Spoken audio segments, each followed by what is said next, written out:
Good evening, Spurs fans. Welcome to a live episode of Spurs In Focus right here on YouTube, iTunes, Spotify, Amazon Podcasts. Pick a platform. We are there. Go subscribe right now.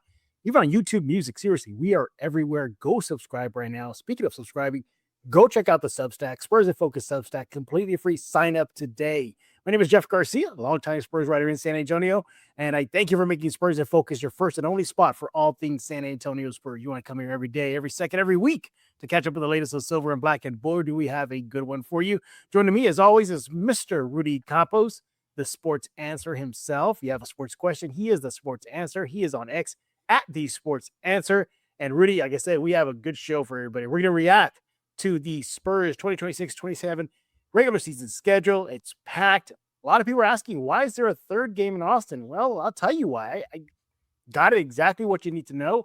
We're going to talk about that. How many back-to-back sets do the Spurs have? Believe it or not, they're kind of light on heavy days. More on that in a bit. And then you get some Spurs news. Trust me, Rudy's going to love one of the Spurs news items. It's a what if. What if a Manu before Manu became a Spur? Hint, hint. We're going to talk about Popovich, what he had to say at Don Nelson's funeral. Rest in peace. And then catch you up with the Laser Project Marvel and Wemby and rugby. I know he's a basketball player, but there's a rugby tie here. We're going to talk about that and more. Rudy, how you doing tonight?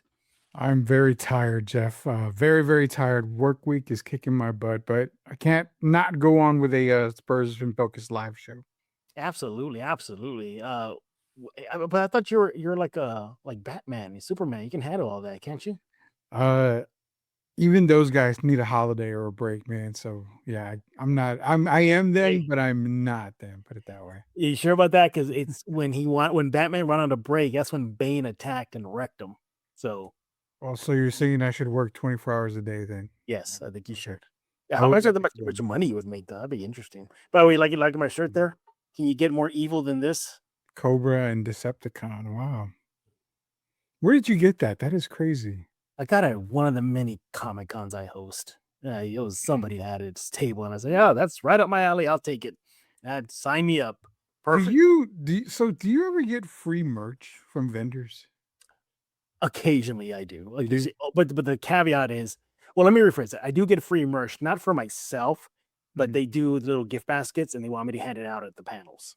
So, for example, who can guess, this nerd trivia, or is it right? Okay, you got a gift set from the Sports Answer, or comic books down the street store. So once in a while I'll do that, but I do get hooked up with free merch from the con itself. So, for example, there's an official con T-shirt or an official Big Texas Con. They just say, "Have at it. Go to our vendor table and take what you want."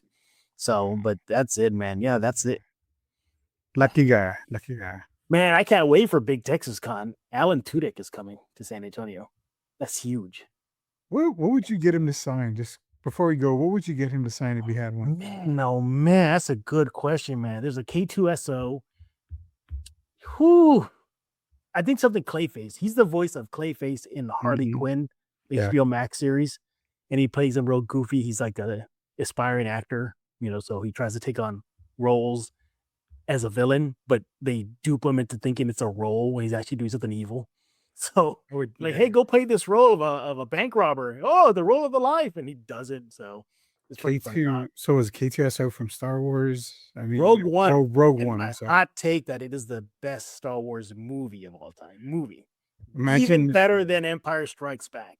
Well, yeah, I think you and I for years have agreed that Rogue One is the number one Star Wars movie. Period. I mean, it's pretty flawless. I don't think there's anything wrong with it. But imagine having a life size. Yeah, that'd be cool. And have him sign that. That would be pretty cool. That'd be awesome. Awesome. All right, everybody, listen to the Nerd Talk. Maybe we get a little bit later on. But yeah, like I said, we got a packed show. We're going to get to your comments in just a few minutes. So if you're watching right now, leave a comment in the chat room. Rudy, that is his area. He's going to get into it later on this show. And by the way, if you're feeling generous, leave a super chat. It's a little $sign button on your end of the screen in the chat. Click on that. Give us a tip. We would appreciate it. Let's dive into it. And the big news today is the Spurs 26-27 schedule is out. Rudy, let's put it on screen so everybody can soak it in. If you can see it, but there it is. You see really 27 regular season schedule is out. And Rudy, right off the bat, You got a homestand. Well, no, home opener, not on the road, at home at the Frost versus the Thunder. What a way to kick off the season. Them Western Conference rival, Spurs Thunder, rematch of the finals. Really couldn't think of a better way to start off the season than a game versus Thunder. Your thoughts? Yeah, I mean, we kind of figured ahead of time. You and I said that they would either play opening night or they would play on Christmas Day. So it's Yeah. going to be an opening night for the OKC Thunder. San Antonio Spurs love it right off the bat. I mean, the biggest question is, do you put stock into that very first game? It's the very first game of the Yeah. season. So if the Spurs still happen to lose opening night, I mean, is it really the sky is falling and we need to, start, trading players left and right now? I love it for opening night. It's the best matchup in NBA basketball right now. Top two teams in the NBA. So definitely a great matchup to open up. And I mean, I'm glad to see two home games to open up the season. Oh, wait a minute. No, one home game and one down the street game. Okay. Well, you see, Rudy's good at giving me the segues here. So, Rudy, I've been asked a lot since the regular season schedule was about to come up. Like, wait a minute, how many games are going to play in Austin? Yeah. Are they really playing two? Like that early one, as you see on your screen, versus Houston in Austin, part of the 1-2 punch they have there. Well, in total this year, the Spurs are playing 3 games in Austin. So you got the 2 normal games to break up the rodeo road trip. All right, those are set. So why is there a third? Why is that one early? Well, come to find out, that day, Rudy, is actually kind of a worldwide sports day. It's kind of like the trifecta of now it's the trifecta of games in Austin. Mhm. So first of all, it's going to be Spurs Rockets, right? Yeah. Then is one of the major F1 racing races in Austin, because for those who don't know, near Austin there's a big F1 They got a track real out big, there. yeah. They got a race. Well, they have a big race out there in Austin. They have a big race out there, right? And then 3 is a major football game going on. I believe it's Ole Miss versus Texas that weekend. Ooh. So that is 3 games. So why the Spurs are part of it? Well, the Spurs, what they want to do, everybody, is tap into that. They want to use that to expand their brand, make it worldwide, make it global. Because think about it, F1, Rudy, is a global sport. It's a global sport. So they want to tap into that, make connections. Rudy, they're trying to expand their brand. If that's the reason why they want to tap into that day, I'm all for it. Your thoughts? Yeah, I mean, if you want to try to get more fans, already into the NBA and, get more Spurs fans, the thing is, it's F1, Jeff. So, I mean, how many more fans are you really going to get to go Well, I to mean, a is Spurs F1 game? like a major sport though? I mean, No, it is, but Yeah, people are there for F1, and I know a lot of race fans. I mean, a lot of them could be NBA fans. I don't see it a lot of times either. I think they're there in Austin for F1, and then they're there to enjoy Austin after that. I don't think they want to catch a Spurs game. I think it's just I think it's just another marketing tactic for San Antonio front office to say, oh, hey, you know what, F1's in Austin. It's there every year. Let's take advantage of it. But again, it's a game in Austin. It's down the street. I think more people that are upset about it are San Antonio fans. So not a big deal. We got a super chat in here with Austin. Man. Speaking of Austin, right? Yeah, talking about Austin, and Austin appears, man, at Sports. Yeah, wait, Austin, you haven't been around, buddy. So I'll give you the background on Austin. He's been doing more of his podcast lately. I've been catching it. Today they talked about the NBA schedule release. So I enjoyed it. I was listening to it while I was working. They do a good job out there. So shout out to Austin and his crew out there for Sports Talk with Austin. But he says, happy NBA schedule release day, guys. My favorite time of year, and I love the NBA Cup. My favorite part of the NBA season. How guys feel about the overseas games for the Spurs and the NBA as a whole. So, I mean, great question there. It's a great question there, Austin. And I'm all for it. Well, think about it. Why that first Austin game, not the rodeo road trip set, literally the first one on the schedule. If you can see on your screen, I know it's small, but it's that second game on the schedule there. They want to tap into a larger market. So they're really worldwide with the Manchester game, the Paris game that's on the schedule. They're playing the Pelicans, I believe, in those 2 sets of games. So there's a global reach right there. And then just right up the road in Austin, there's another global sport happening, plus that college scene, plus the Spurs going to be there. So they're all about, expanding that footprint, and they're being aggressive about it. It kind of goes back to, remember earlier this offseason when the Spurs requested a third game away, or well, at least another home game away from San Antonio. That Yeah. was it. That was the reason. So yeah, go ahead, Rudy. No, I was gonna say, yeah. I mean, the overseas games are kind of big because obviously we have to blame Victor Wembanyama for that, as I mentioned before. Yeah. It's his fault that we've got to go overseas for 2 games, but no big deal. I understand that, especially since Adam Silver keeps talking about bringing the NBA globally and having a team, maybe 2 overseas. So this is kind of a good test for them to see how it's going to work over there. But the Austin games, we kind of have to get used to them now. I think 3 games in Austin is a little bit much, especially if you're going to play 2 overseas. You're talking 5 games, 3 of which are going to be considered home games in Austin. So I get the expanding, I get the draw the interest, but the interest is already drawn in Austin, Jeff. This isn't the first year that we've seen games in Austin. You and I talked about it. Why not throw a game down in Corpus Christi? Because they have a pretty big convention center right on the beach. I think that would be good because you're actually going to go play a meaningful game. I don't think a preseason game works. Play a meaningful game down there. I'm sure you could pack the hell out of that convention center. I mean, just expand to go other places other than Austin. I don't find the the I don't find the every single year of going to Austin as appealing anymore. It's funny because we talk about El Paso. I mean, go to El Paso for a game. You got an entire market. There's no team in New Mexico. So I mean, can you imagine? You've got the New Mexico side, you've got the Texas side. So there's ways to draw interest, other than just keep going to Austin if they really want to go play home games in other cities. Yeah, exactly. And here's the other thing too. The Rio Grande Valley, they have a J League team called the Vipers. Well, that Vipers team is connected to the Rockets. That's their J League affiliate team. So why not kind of snake some fans from the Rockets fan base in the Rio Grande Valley to San Antonio? I think that will be awesome. Look at the Spurs and Rudy. Yeah. You want them to go to New Mexico. Yeah, this is the guys live happily, practice Wemby. Yep. Guys are Corpus Christi. They are right now. I think they're okay on the water now. They got a lot of rain recently, and they come to New Mexico, guys. But yeah, back to Austin. I think the overseas games are great. But the NBA as a whole, I know we're talking Spurs in Focus. I had a really good glimpse of the NBA schedule as a whole. I can truthfully say, Jeff, it seems like the league got it right this year. And I don't know if it's because the Eastern Conference is really good this year. So all these matchups that they're putting together they feel like must-see TV this year. Oh, so sure. I give the league credit when I don't give them a lot of credit anyway. I do give them credit on the schedule this year. It really did work out, man. Exactly. It worked out really well for the Spurs, and even works out better. Did you know the Spurs schedule is tied for the most rest days among all teams? So they are tied for the most rest days. So that should bode well for Victor Wembanyama and the rest of the crew there, the veterans, Tobias Harris, Harrison Barnes. I think this is going to do well. I think he's going to do well. It kind of lessens that drag. You can see the rodeo road trip in February there. I mean, they're practically gone that whole month. I mean, with 3 home games. That's terrible. Four home games. Yeah, that's it. That's terrible, man. That is horrible. So, but yeah, I found that very interesting. They are tied for the most rest days in an NBA schedule this upcoming season. So good on Adam Silver and that crew for doing that. We appreciate that, Adam Silver and schedule makers out of the NBA offices in New York City.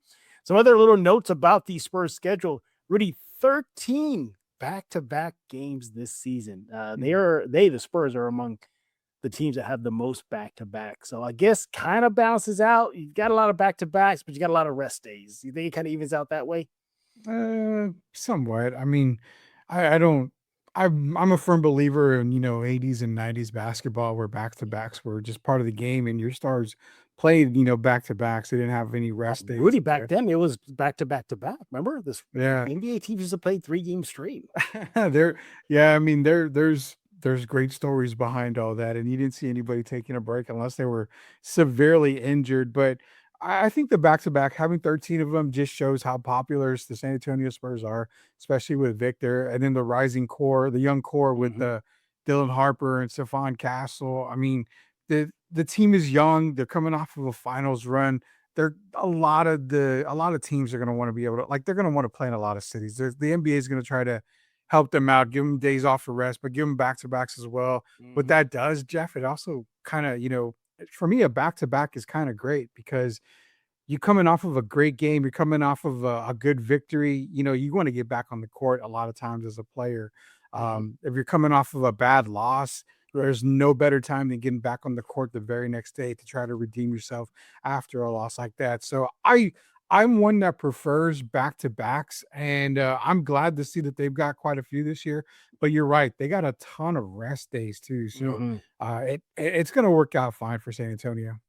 Yeah, exactly. Interesting to see the Spurs actually close the regular season schedule on a 4-game homestand, so that's pretty good. Mhm. Definitely could help, playoff positioning Yeah. if they need to get some wins to, kind of tighten things up. Either could be a race for the number 1 seed or 2 seed, whatever it is. Those are 4 home games right there. Uh, Also, too, get this: the Spurs are going to be on a whopping 34 national TV games. The Did you know, max. Rudy? 34 is the max Mhm. that an NBA team can be on national TV, and the Spurs got 34 of them. Good Lord, Rudy, the Spurs are on the map, aren't they? They really are, and I mean, I don't think that's taking into consideration the Emirates Cup as well, because if they make, That's right. the finals and the Final Four, they're going to be on even more national TV. So the potential of 36 games for national TV in the regular season, that's that's Yes. just under what, half of the 50%. So I mean, that's a lot of NBA Yeah. basketball for nationally for the San Antonio Spurs. Spurs fans need to rejoice, man. I mean, we went through some tough times before Wemby. Wemby came, and now they're back on top. They're back on must see TV, and that's the thing that I'm more excited for. But seeing them on national television for the maximum amount of games allotted, that's that kind of shows not Yeah. only the fans, not only the NBA, but it also shows the city of San Antonio. Shouting out to you council people out there that We'll get this into is that later. We'll this get is into that in a bit, Rudy. you wanted the help of San Antonio being back on the map or being on national TV for 34 games in the regular season at minimum. There ain't no more help than that. Ain't no much more help than that. No, not at all. So 34 games. That's incredible. I like what Spurs and said on the chat. That's almost half the games are going to be in national Yeah. TV. That's almost half the games. That's a good point there, Spurs. And yeah, I mean that's serious attention coming to San Antonio, either home or away. Other games to note before we dive deeper into the schedule. As already mentioned, there will be a pair of international games on January 14th and the 17th. They'll be playing in Paris and Manchester against the Pelicans. Mhm. The Spurs will be featured on President's Day versus the Heat on February 15th. And we were talking about the home opener against OKC on October 20th. The first road game will be at Dallas on October 24th. That should be fun. And the Spurs, I just mentioned, will close the season with a homestand beginning April 6th versus the Kings. For those who are wondering about the rematch versus the Knicks, well, they'll definitely play them on Christmas Day. So you all know that already. Spurs, Knicks, Christmas Day. But then they come to San Antonio. Mark the calendar for this game. You want to boo on the Knicks on March 7th. So they'll be in San Antonio March 7th. A chance for redemption. When we know sports talk with Austin is gone for a while, and look, he comes back with a power with power. Rudy, what is he saying? Oh yeah, sports talk is awesome with a huge $50 super chat Thank you, there. sports talk. We appreciate that. It says, "Do you think the NBA Cup is good for the NBA? I love it. It gives young Oh, teams chance to that's all you, compete, Rudy, man. to We'll learn let you how to have run at that the one. level. I think so. Answer made a great decision adding to this NBA calendar. Sorry, Jeffrey, for Mr. Show. Never have to apologize, man. You've doing a fantastic job with your podcast, Yeah. and I enjoy listening to it because y'all do a fantastic job out there. And there's nothing wrong with not with liking the NBA Cup and the Emirates Cup. A lot of fans do. I am not a huge fan of it, only because it's additional games added to the season when it comes to, if you make it to the Final Four, then you make it to the NBA championship. It's two more games added there. In some ways, yes, it's exciting, but it's also just another market grab for the NBA. And I honestly, I think the Emirates Cup would be fantastic if they did it, you know, at the end of the season, maybe, and they had, a big tournament to where teams Mhm. would come in and play. Or if you're gonna do the Emirates Cup, make there's certain regular season games like they kind of do to where they count. But when you get to the final four teams that go to Yeah. Vegas, do that at the end of the year. That's what I would think, or something. It's just something about doing it in the middle part of the year that just kind of bothers me. Reason being too is because you got an extra couple of games where injury could happen, and I mean, honestly, Jeff, if you're in the title game like the Spurs were against the Knicks in the Emirates Cup last year, it doesn't count for anything. I mean, you get a trophy, but it doesn't count. So say one of your main pieces gets injured in that title game and is out for the year, you just blew any chance you possibly had. If your star goes down, and for what? Just for a chance to win, an Emirates Cup. It's good for the league as far as the younger generation, but for the old timers like me, I just want to play basketball. I don't need the little gimmick stuff here and there, but that's just me. Let me bring this up to you, and it kind of goes to your question, sports talk with Austin. Rudy, would you like it more if the winner of the NBA Cup that determines which team in the NBA Finals gets home court advantage, the Eastern Conference team or the Western Conference team? Kind of what they do in baseball. Ooh, so then, okay. You know what I mean? So let's just say, okay, the Knicks won last year. That means whoever goes to the Western, where was the West? Does it records aside? No, an Eastern team won the cup. They get the home court advantage. Okay, so that's what baseball does in the All-Star game. That's why they make it. That's why they make it. More playable and they're more watchable in the All-Star game. The only problem with the Emirates Cup is I don't know. I think it does do it. They do it all West and all East, right? When it comes to the divisions, there's not any intermix. I think it's all West, all East in each division. So then it does make sense if you want to do it that way. I think if you're playing for a home court advantage, okay. I think that'll spice it up. It would spice it up some right there, but then you have to take, well, why are you going to bust your butt the entire way to get home court advantage in the finals? If say you're OKC and you're the Spurs and you're at 61 wins, you have to get to 63 to get to the NBA final, like to get a home court advantage throughout the playoffs and the finals. And you're like, well, what? We don't have a chance for it. So I like the idea, but I think there's other ways to make the Emirates Cup a little bit more challenging, more watchable. Could it be? Man, I don't know. I got an idea. And I'm really gonna show my age here, everybody. Rudy, what if the NBA Cup final brings back the MTV Rock and Jock basketball 25-point bucket? Oh, see now that's a gimmick right there. I remember that 25-point basket. Hey, everybody, do you know that Rudy said if the Spurs won the NBA Cup last season, he would have had a Spurs NBA Cup championship banner in his room? I would not. I had never once said that. I would never do that. I don't like any team that puts up a banner for the NBA. The Lakers did. Well, come on, dude. The Lakers did. The Lakers haven't celebrated it for you. The Bucks barely came off of an NBA title. Now with Giannis gone, they're gonna have to celebrate something. So, well, yeah. Look, again, Sports Talk with Austin, we appreciate that $50 tip. That was very generous of you. Yeah, very nice. I think what he said is. I think what he did say was right, and that's where I kind of take back a little bit of what I said about being mean on the Emirates Cup was the young teams. Like you're talking about, the young guys out there, like Utah. I mean, Utah could get so hot in that Emirates, Cup run. They can go to the Final Four and say they win the Emirates Cup title. That gives so much confidence to a team, like Utah or a team like Charlotte. Teams that are just up and coming.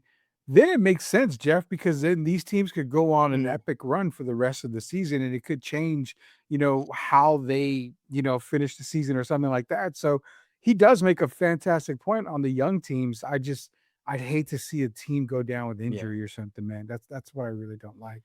Yeah, as for me, Austin, I think it's fun. I think it's a fun thing to do. When I was living in New York City, I used to cover what was then called the NBA 2K League. It's no longer in existence.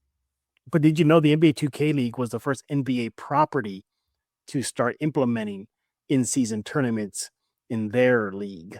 So, you all hear like the G League is a test ground for things. So the NBA actually used the 2K League as a test ground for in-season tournaments. So that's where it stemmed from. And I got an early look at it. And I knew that this was coming. I knew that this cup game was coming, or tournament, years before it came out. Because when I was living in New York, I remember some sources were telling me, no, this is kind of like a thing that might be coming down the road. So there it is. By the way, Rudy, looking at the schedule real fast. Look at that. What was that? That month of January. I mean, that's packed at home, man. That's a good homestand right there. Yeah, they've only got Yeah. 5 games on the road, and most of them are on Sunday. So, Hmm. but what I do like is that they are off like every Monday and most of the Tuesday, Yeah. so they're getting almost 2 days off Yeah. throughout every part of the week there. So, if there's ever going to be a nice little run going into the rodeo road trip, it's going to be in that month of January. Yeah. Yeah. Okay. So you're seeing the schedule right now, Rudy. Let's play a game. Let's play a game. What game would you want to go to in the Frost? A rematch versus the Knicks, Mm. taking on the Thunder, or the new look Sixers coming to San Antonio? Which game would you want to go to? You have to pick one. Out of the games that you said, Yeah. probably the Knicks game. They only come to the Frostbank Center one time, and I don't really care for Philadelphia right now. I I mean, knew you better take a shot to all right, bag on him, Rudy. well, who's to say LeBron is going to play or even Embiid's going to play? I mean, Yeah. Embiid might be injured, and Braun may be on a back-to-back rest or something. So, remember, he does, tend to skip games that he feels like they're not going to win. So that has come out. I would take the New York Knicks run. I think the NBA Finals rematch. I think that's going to be. I think both games this year are going to be pretty epic games for the Spurs and Knicks. So if you can catch one of those games, whether it be in New York or at the Frostbank Center, you have to take advantage of it. It's going to be a hot ticket. I can guarantee you that ticket's going to be pretty pricey. Man, I'm gonna go with the Sixers. If I had to get Why? one home game ticket, I gotta see that. I gotta see if it works. What if I they're gotta not even see play? What if they're injured? That's what I'm saying. The the same thing could happen to the Spurs. Wemby could be taking a load management game. Well, yeah, but Embiid is probably going to be hurt, during that time frame. When Man, when you do they got no play? love for When do they dude, play? man. You got no love for Embiid. Like, where do they play? Can we see real quick? Philadelphia. Wait, They okay, let play. me see if I can find it here. Let me get the Spurs 20s. But I mean, I gotta see Spurs 76ers. I gotta see it. I mean, that look, let's just face it. I know the Spurs are gonna be on 34 national games, right? We get that. But you gotta know the Sixers are gonna be, we're gonna be thrown into our face is gonna be slammed with Sixers talk almost every freaking day of this upcoming season. Okay, they play March 11th is when they play at the Frost. In San Antonio or No, in San Antonio. I don't care about the road game, but March 11th in San Antonio, the Frostbank, they play against Philadelphia 76ers. So you're coming to the end of the season. Possibly Joel Embiid will be healthy then. LeBron may be resting around that time. It's coming up to playoff time. yeah. I mean, and then think about it, Jeff. You're passing up the New York Knicks, who are the NBA champs, and taking the Philadelphia 76ers. Philadelphia is 5 players deep, unless they're going to go sign Klay They might Thompson get, and DeMar DeRozan. yeah, that It, changes things. If it, DeMar joins, that changes things. yeah, so you put him in the starting 5 when one of the other guys is injured at the time. So they have no bench, man. It's not. You're I think it would probably end up being a blowout if both teams are healthy. I think the Spurs really take it to them in both meetings. Yeah, There's a better game out of the Knicks. to me, that's my ticket. If I had to pick, if I wasn't allowed to have one ticket for this upcoming season, I got to see that game. I have to see Philly if that's going to work. By the way, I want to go back to that first Thunder game to start the season. Yeah. I know it's one game. I get it, Rudy. It's the start of the season. But don't you think that kind of has implications there? Because if you're the Thunder, you want to come out and say, like, what happened a few months ago? Yeah, that's not true. You're Chet Holmgren. Yeah, I wet the bed, but here I am. And if you're the Spurs, you're like, yeah, this is game 1. I get it, OKC, but we're still the big boys in the block. To me, that first game is going to set the tone between these two teams for the rest of the season. Yeah, I think so. I mean, like I said, I think, I did say earlier that if the Spurs, ended up losing, it's just game 1. But I think both teams are going to come out and try to at least get that first game. I mean, they want us to get off to, an undefeated start, and there's going to be a winner, there's going to be a loser. So we saw how fast OKC got off to the start last year, and we also saw the same thing from San Antonio. So both teams are going to definitely want to come out and get that victory, and I'm fully expecting, if both teams are healthy, I'm fully expecting to see another close game again, like we did in Yeah. those games. I mean, it's almost guaranteed to be close, especially in game one. So I favor the Spurs a little bit just because they're at home, but Yeah. it's going to be good. And I like what you and I did every year. You and I have done shows on schedule release day. We always take the first 20 games and we say, what do you think the record will be? I can truly say that Okay, that's a good game. I think in October, I can definitely see minimum 5-1. Really? Minimum. Maybe All right, 4 and 2. okay, why don't we do that? Why don't we do that then? Let's have some fun right now. All right. So Okay. let me get the schedule here real fast. Okay. La-da-dee, la-da-da. Okay, And let's just guys, go if you're in the chat, you want to throw down schedules like record is for the first 20 Well, games. Give me y'all's record. well, let's start off with the month of October first. So the month of October gives us 6 games, okay? We'll start off with those first 6. Rudy, go. Spurs, Thunder, W or L. I give that's the one that I said if they go 5-1, that would be the one that they lose. Give me the W on that one. I'm going to take the W. Spurs get the win. Oh, home opener. No spoiling from the Thunder. Game 1 goes to Spurs. 2 days off. The Spurs automatically get 2 freaking days off before they go to Austin and play the Rockets. Now, Van Vliet is back. They beat the Rockets. I don't care. I don't care if you tell me. Van Vliet is back. He's black. I don't know that changes things for you. No, you can tell me Tracy McGrady's playing with the Rockets again. You can tell me, Vernon Maxwell and Kenny Smith in the back. I don't care. Clyde Drexler's there. I don't care. The Spurs are going to beat the Rockets. There's no doubt. All right. Yeah, I'm with you. I think Spurs get that W versus the Rockets. All right. Then at Dallas on a back-to-back. So they're going to go to Austin to Dallas. Short trip. Not that far. They're pretty much halfway there to Dallas. Mm-hmm. I'll start this off. I'm going to go with the Spurs getting a dub. 3-0 to start so far. What about you? Yeah, because I think, Cooper Flag, as great as he is, they are getting Kyrie Irving back. So that's going to play a key part, but I think the Spurs they're too much depth for Dallas. And that's when I've got Spurs winning there. 3-0 to start. All right. Then another 2 days off. Look at that. Talk about rest. The Spurs are getting a lot of rest to start the season. Sacramento at the Frost. Give me a W. They just pounce on the Kings. It's done. It's not good. It's Sacramento, one of the worst teams in the league this year. So yeah, it's 4-0. This is where it gets dicey. The next 2. All right, here we go. Then on a back-to-back, so it's already they got 2 sets of back-to-back start the season. They go to Utah. Give me Spurs with the L for this one. So I've got either this or the Minnesota game as an L. Give me the L for Utah. I think they do lose to Utah. All right, 4-1 to start the season, and then another 2 days off. God dang, they're having a lot of days off. Minnesota at home. Give me the Spurs with a W. Yeah, they lost everything inside, Naz Reid and Julius Randle. So yeah, I think the Spurs are. But this is another one. I think Anthony Edwards can go for like 50. Yeah, the easily, but again, the Spurs backcourt is just too much for the Minnesota Timberwolves. So I'll take the Spurs. So 5-1 is not a bad record to start. Not a bad record to start the season. All right, let's so we got what's that 6 games right there? So we got 6 games down. All right, so we got to go a few more games. All right, start off in November. Now they host the Jazz. Give me Spurs with a W. Yeah, they won't lose that day. Yeah. So far we got them 6-1, right? 6-1. Yeah, 6-1. All right. They go 7-1. There's is that on my 7-1? No, 5. No, 6. No, they're 6-1, but they'll be Dallas on the 4th. Oh yeah. Okay. I'm with you. I got 7-1 in Dallas at home. All right. Then another back-to-back set. Sacramento and Portland. Give me 8-1 after Sacramento. But give me 8-2 versus Portland in Portland off a back-to-back. I think that could be an issue.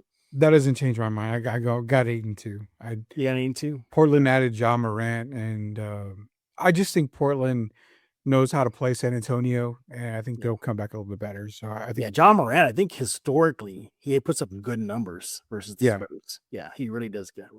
Well, it's a long road trip. It's a 4-game road trip. They stay on the road. They go to at Phoenix. That one's interesting. At Phoenix.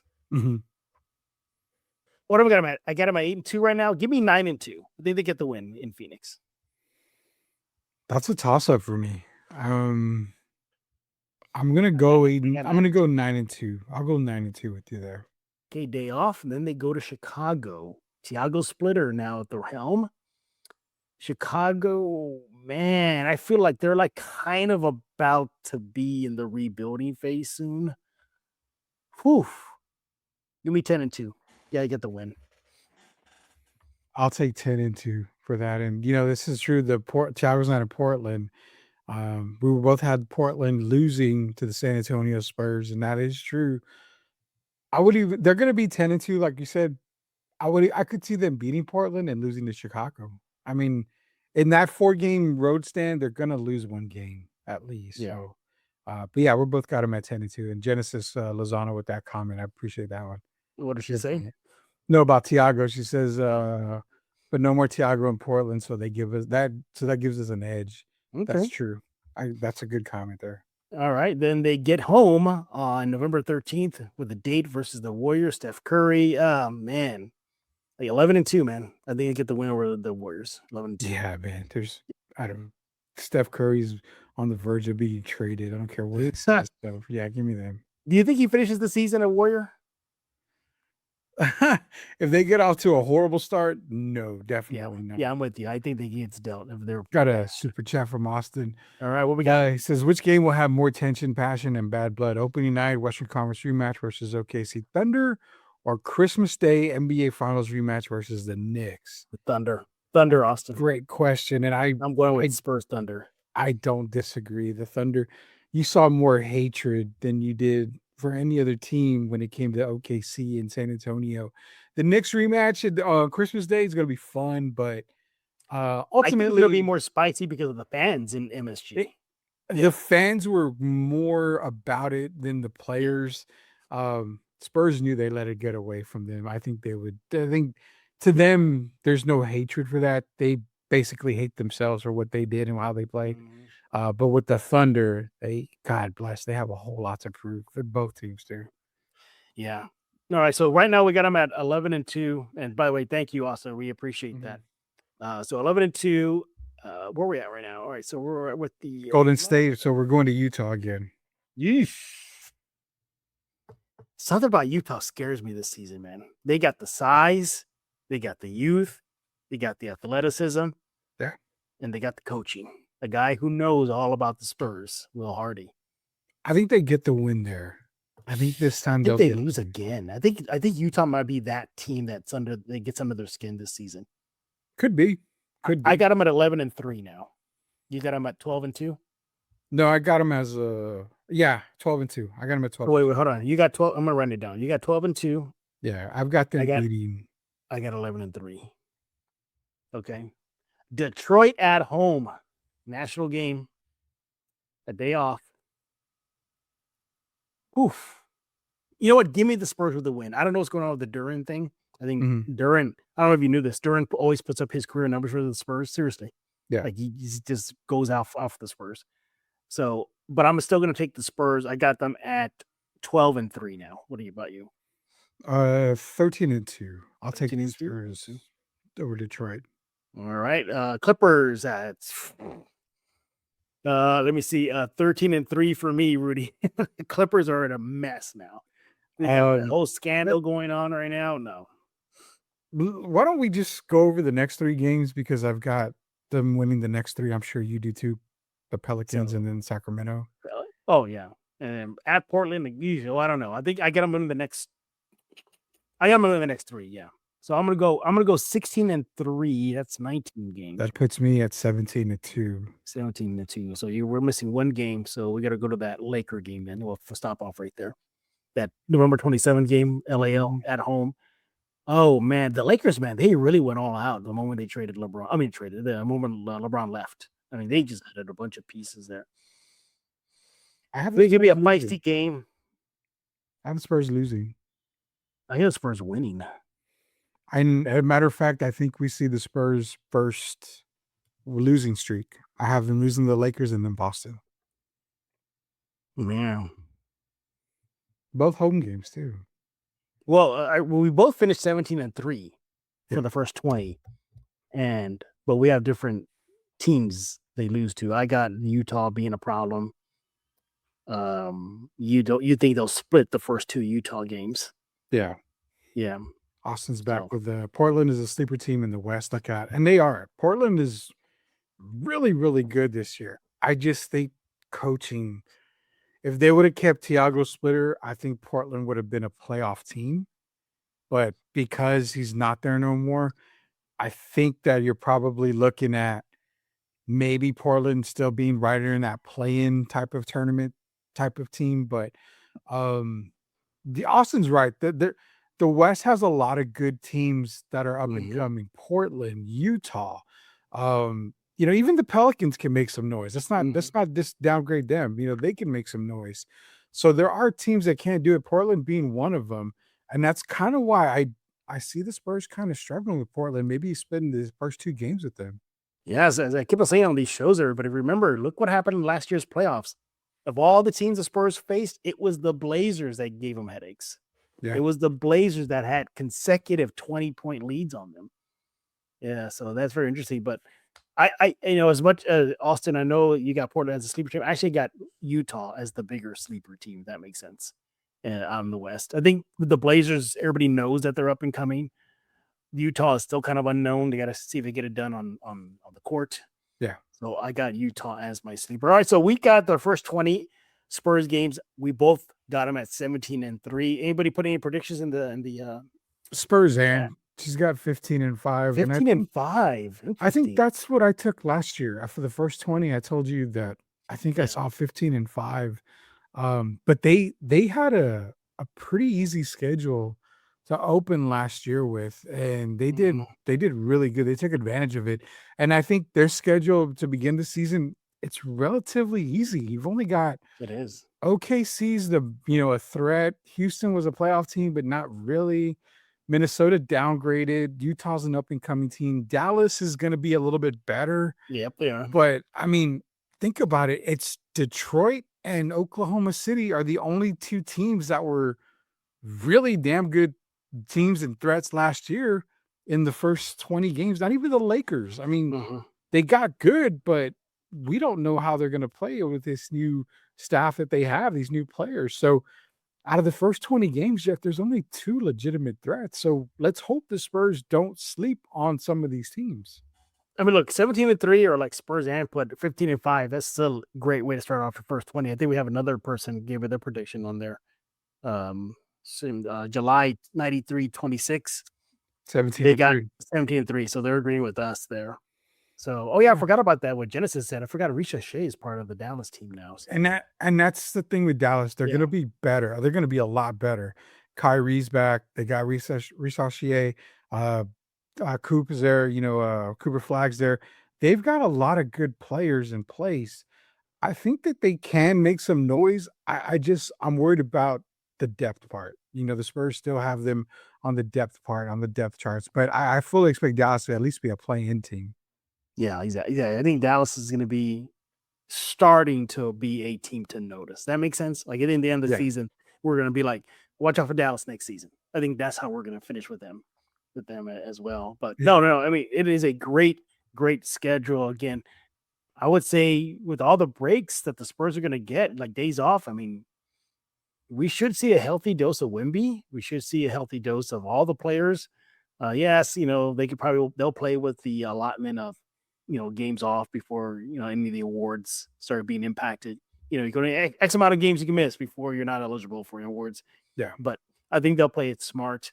We might even see maybe Tobias Harris get some rest days as well and whatnot. But yeah, anything else before we move on to our next topic here? What gets the Spurs I news about the schedule?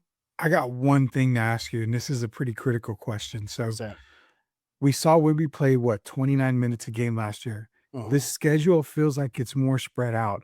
Do the Spurs put him over that 30-31 minute mark? Because that was a big reason why he didn't get a lot of votes when it came to MVP.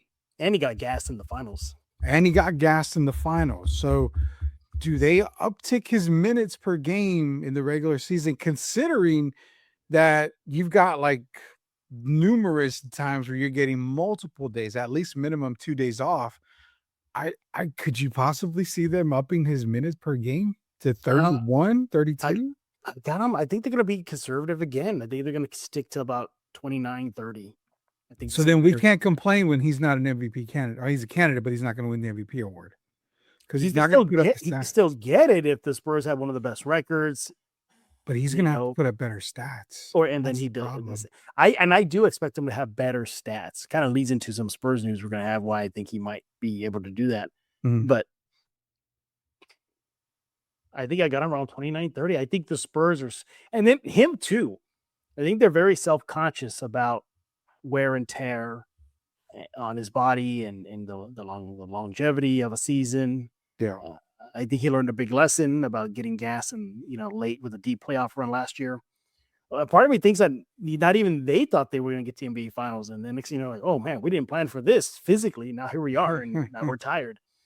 But yeah, we got somebody reacting to your question right now about minutes for Victor there from July 93-26. Rudy, you want to put it up there? I feel like low 30 minutes for Victor, especially how much they were now, especially on the front court. Yeah, I mean, but so talk about the front court. You've got Luke Cornett coming back. They got Terrence Reed Jr., the rookie. But you've got Terrence Reed as a rookie, but are we really going to see a rookie get 10, 12 minutes a game? I could be okay with 10 minutes a game from a rookie. I know Tobias he's pretty much a front court guy. He's 6'9". He can play front court. You got Keldon Johnson as well. I mean, I don't know, man. 28, 29 minutes. I think Genesis mentioned keep him at 28 minutes.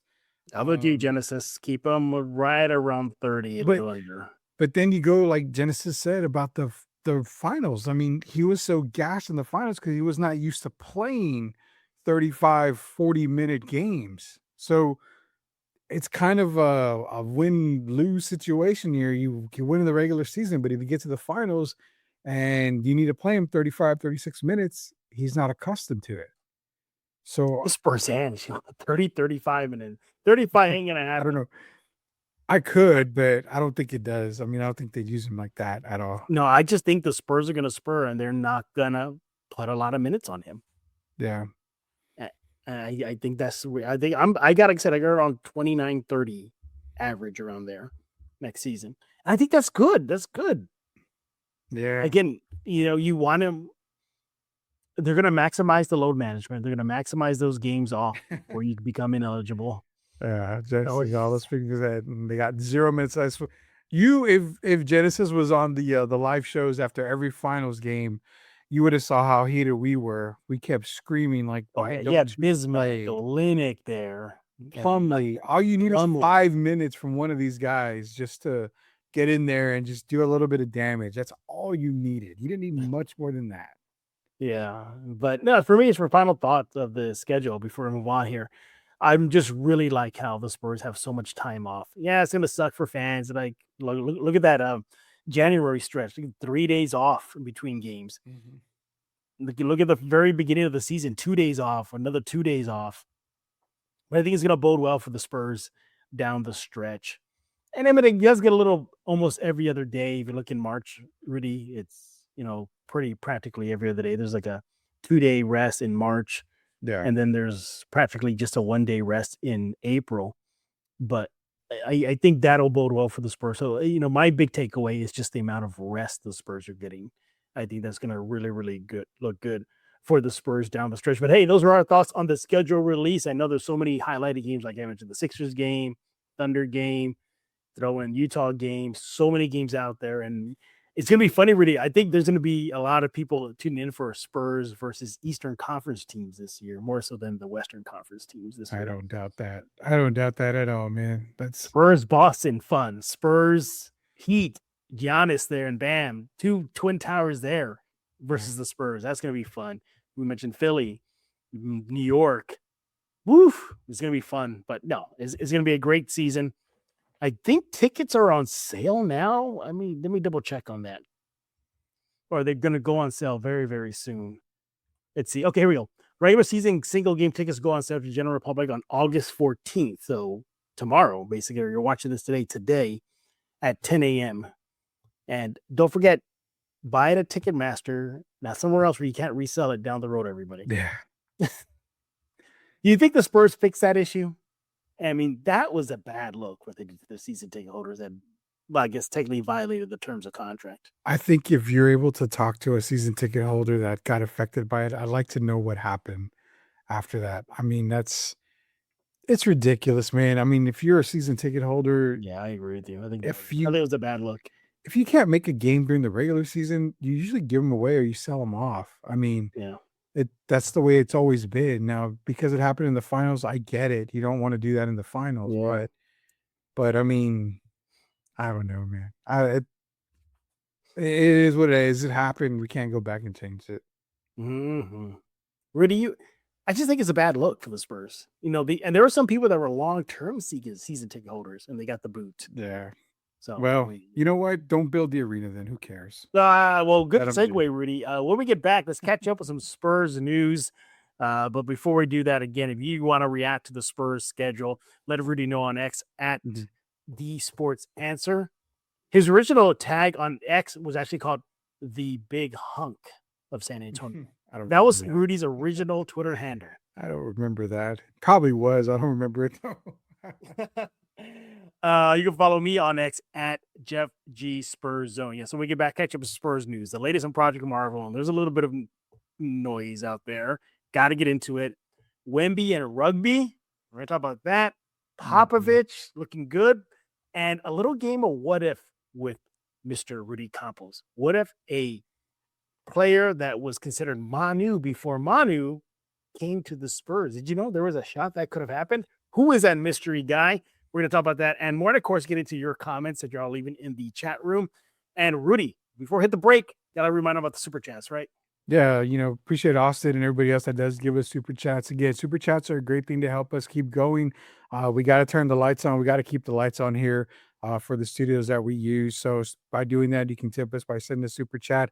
Helps us out greatly. And we also do giveaways as well. So, where we get super chat, we usually give it back to you guys as well. So appreciate all the help. Yeah, just ask Sports Talk with Austin. He knows all about that giveaway. All right, when we get back, catch up some Spurs news. As your one and only leader, I order you to subscribe to Spurs in Focus. And all hail Cobra!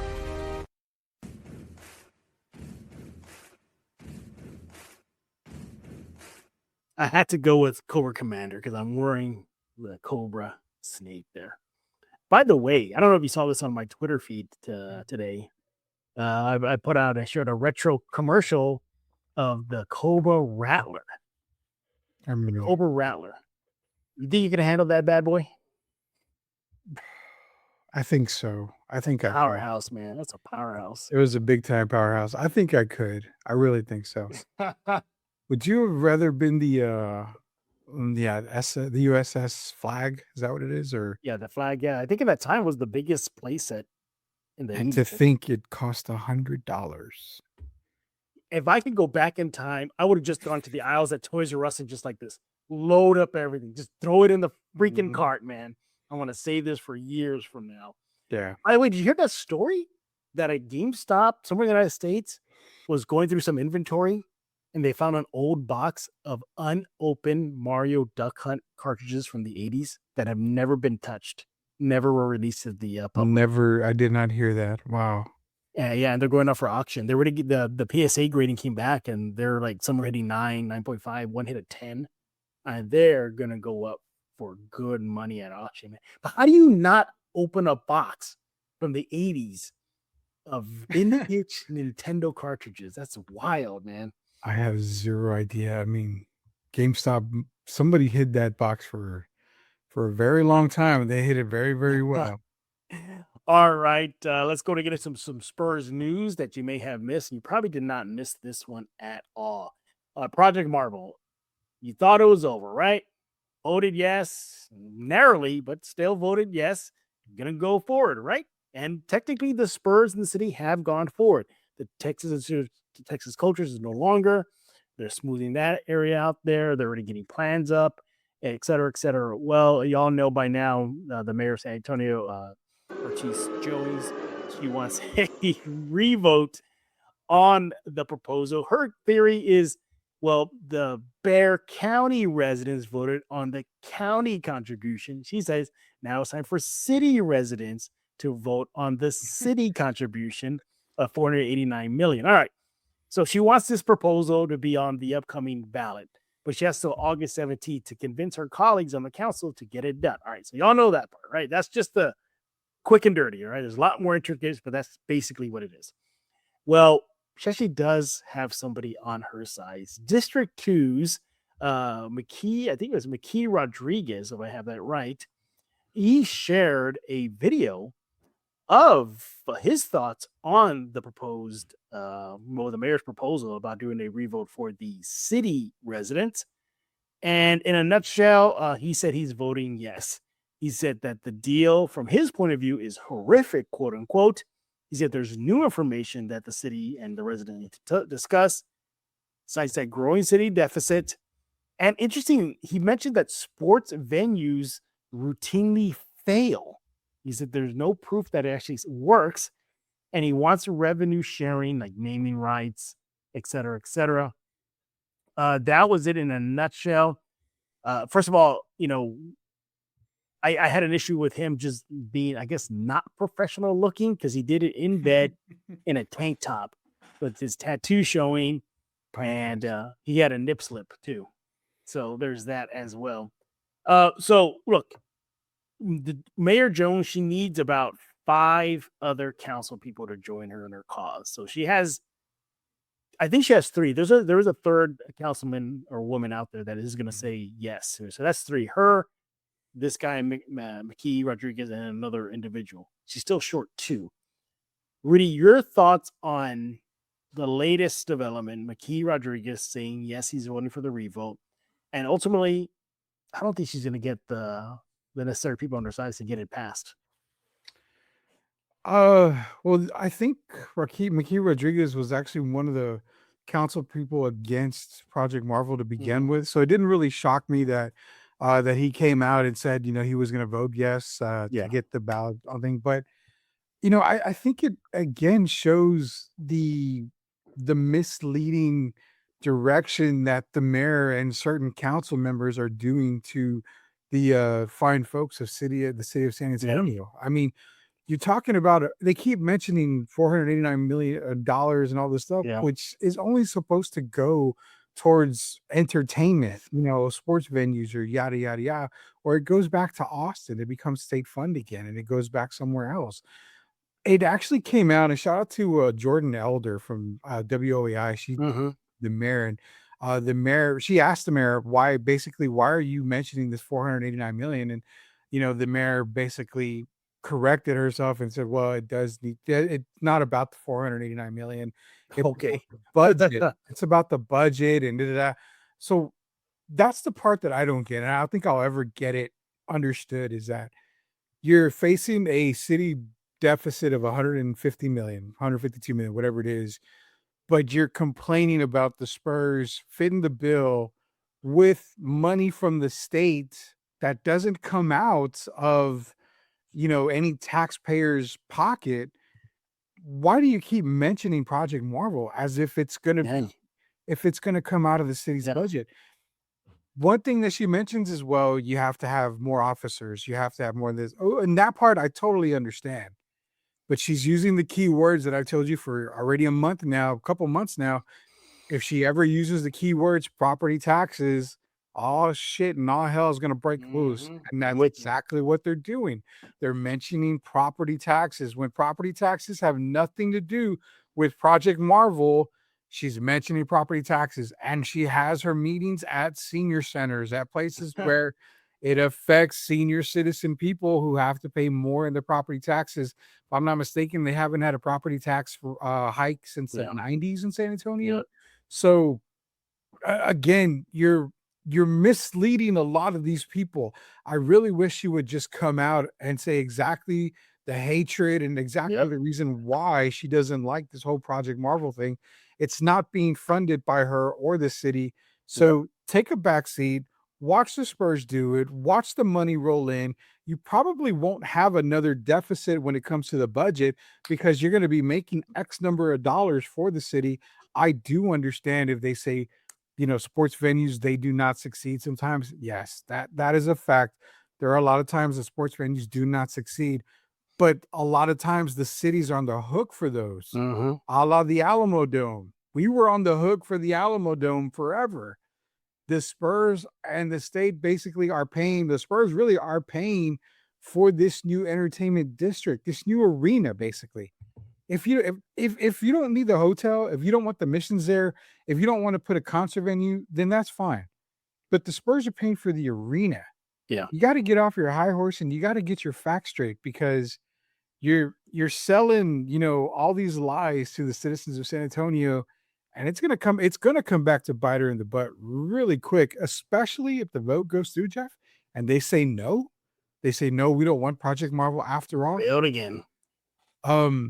I guarantee you the Vegas team and the Seattle Supersonics, owners are definitely calling RC Buford and the Holtz the very next day. Oh, yeah, So- absolutely. For me, what I don't understand is the Spurs are going to pay the city rent when it's done. All right. The Spurs are going to cover overcost runs, not the city or the county. Yeah. Right. Did you know within the non-binding agreement that's on the table right now, the city of San Antonio does have signage used to be used in the new arena. Like they're going to be allowed to do signage in there. So what So- are we complaining about? Yeah. To me, it's a sweet deal. Oh, by the way, did you forget too? And I think people forget about this. The Spurs are contributing millions of dollars to community development throughout the city once this project is over. Yeah. So you're helping out beyond the downtown district. You're going to pay the city rent. The city's going to be allowed to put up signage within the new arena, covering cost overruns. The money is coming, as Rudy mentioned, from the state. That's use it or lose it, basically. Yeah. I don't understand. There's many other, head scratcher deals that she can attack, like the Toyota plant. And that one's a little bit more controversial than actually this. You really want to get Tacker for anything, could be that Toyota plant and the many benefits that Toyota's getting. If you're in a budget deficit, Jeff, and you're the mayor of a city, you would want more companies to come in. You would want more businesses to come in. San Antonio, if they're bringing a downtown arena where it belongs in San Antonio for the Spurs, Yeah. you don't think other businesses may follow and just kind of take up realty space in downtown somewhere around that arena? It's only common sense as For sure. to, what now. This is the other thing. If I'm looking at this, if I'm her, I'm not questioning Project Marvel. I'm questioning the Frost Bank Center. And I'm saying, okay, we built that for you guys. What can we get in return for that mishap? We're going to let the arena go through. That's fine. But you promised to make the east side, especially that area, into a well-developed area. How can you help us do that? Because we want to make that side way more developed. And that's where I think if I'm her, that's my counter to everything. You're good with this, but you promised this and we didn't get this. So how can you help us do this on this side of the city? The city of San Antonio's council will have a special session just about her proposal on August 17th. So you might want to tune in for that because she can get heated. Supposedly, she has a kind of a short fuse with a lot of people there. Allegedly yelled at staff. How many of her PR chief of staff have quit on her? I quit and I don't even work for her. There you go. All right. Well, that's the latest on Project Marvel. We shall see. Oh, but we do have to react to it. Project Marvel. Dance is mayor's making a fuss because someone is funding her to be messy political drama. Interesting. Got some. Hey, she didn't turn down tickets to the finals, right? Oh yeah, and she didn't turn out an offer to get on Inside the NBA. Shocker, Makhi Rodriguez voted. Wait, hold on. That's from. We'll go back to the other comment. Dark Optimist. First of all, I love that. Second of all, is that a play on the Shattered Glass Optimus Prime? When it became Nemesis Prime. So just wondering. Nemesis Prime is the greatest Prime of all time. Just gonna throw that out there. That's a hot take. Make It Rain, Bear County. And I'm not skipping over your chats. I'm going over the ones that are definitely with Project Marvel. It's obvious why McKee would be against it. He doesn't want to leave his district side, and Gina just loves to hate. What's the other guy's reason to vote it against it? Yeah, I mean, McKee Rodriguez is right now the frost is in his area, so there you go. Definitely. Yeah, there's a lot of salty people on the east side right now. Oh, definitely. Okay, it's not coming. But Rudy, hold on. They're still going to benefit though because the frost will turn into the year-round rodeo, so it kind of works. So it benefits them. There you go. What do you do about the Coliseum, though? I'm surprised it's still standing after all these years. That's true. That's true. I went to the Freeman recently. No, I think last year's rodeo. Yeah. And I literally watched a rodeo in there. They showed people like doing these tricks where they get a horse and they got to like shoot at balloons and who can do it the fastest. I forgot how tiny that is. It's tiny in there. It's pretty cool. It's a good concert event. I would say. It's a great concert venue for sure. For sure. You're on top of the thing. But yeah, Politica is usually owner donors who are their donors. I would want to say the whole city hate me unless I was getting paid. Jacob Eric, who's a really good podcast he has it with us He's here. Overseas too, by the way. Overseas. He's doing okay, Jacob. I hope so. I hope he is. I sat my mom down and showed her all the facts and launched her off to the senior center. She goes to spread the word. By the way, Rudy, I think you and I qualify as senior citizens at Ross. I'm not kidding.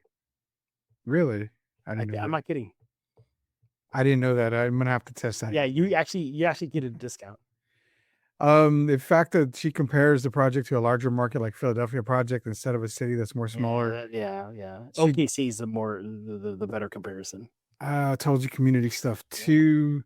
OKC is paying nearly 95% of it compared to San Antonio. Yeah, that's a raw deal for the Thunder fans out there. We're not paying anything. In Portland, they're about to be moved too. They don't get a new arena from this. I feel bad for the Blazers, man. They got the worst owner right now.